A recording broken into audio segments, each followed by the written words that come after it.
right? Because normally I'm not talking about for the small payments, online payments, all that. I'm talking about from the business perspective. This is how generally it runs.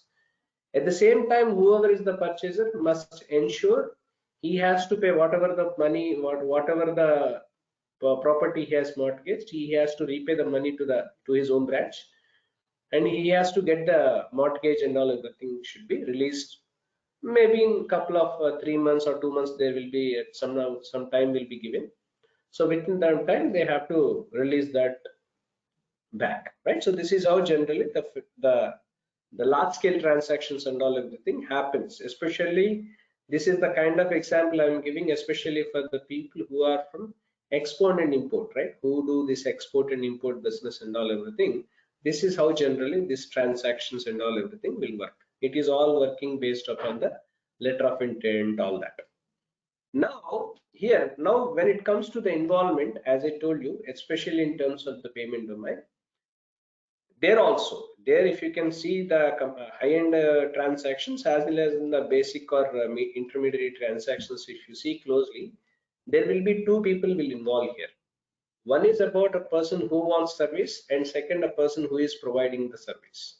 If you can see here closely, a card holder is the person who will be involving first when it comes to our example again here, right? So coming to our slide here, in this involvements will be of these people. The first thing is the card holder. Who is the card holder? Card holder is the person who is doing the transaction. Means, for example, a customer, right? Customer is the person who owns the card. Hence, customer is the person who will be involving in this. Point number one. Second, merchant.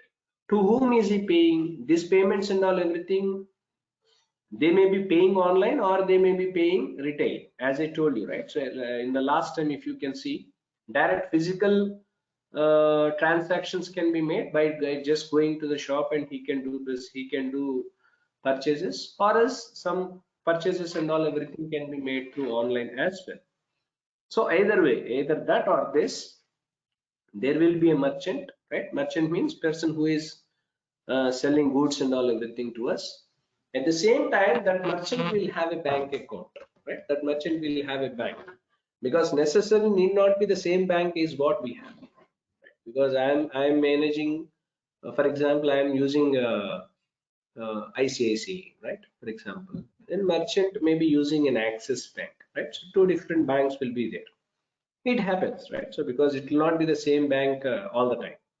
So merchant bank will be involved. Why merchant bank is being involved? Whatever the financial transactions happens in reference to the sales and all everything of that merchant will be deposited, right? Either debits, credits, everything and all everything happens under merchant bank. Next, fourth involvement will be credit card networks. What are these credit card networks? These credit card networks usually of three different types, as last time I mentioned. Card networks, I'm just mentioning it as card networks, irrespective of debit card and all that, right? For example, types of cards of two types. One is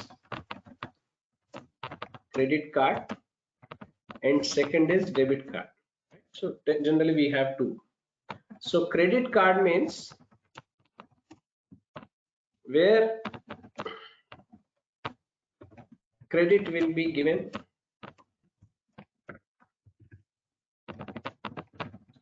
based on the credit history what that person is having, right? So this is what generally credit card stands for. So debit card stands for, it's a savings account. Savings account means there must be some amount of cash is available, then only that card can be used. So irrespective of whether it is a credit card or a debit card, there are types of networks.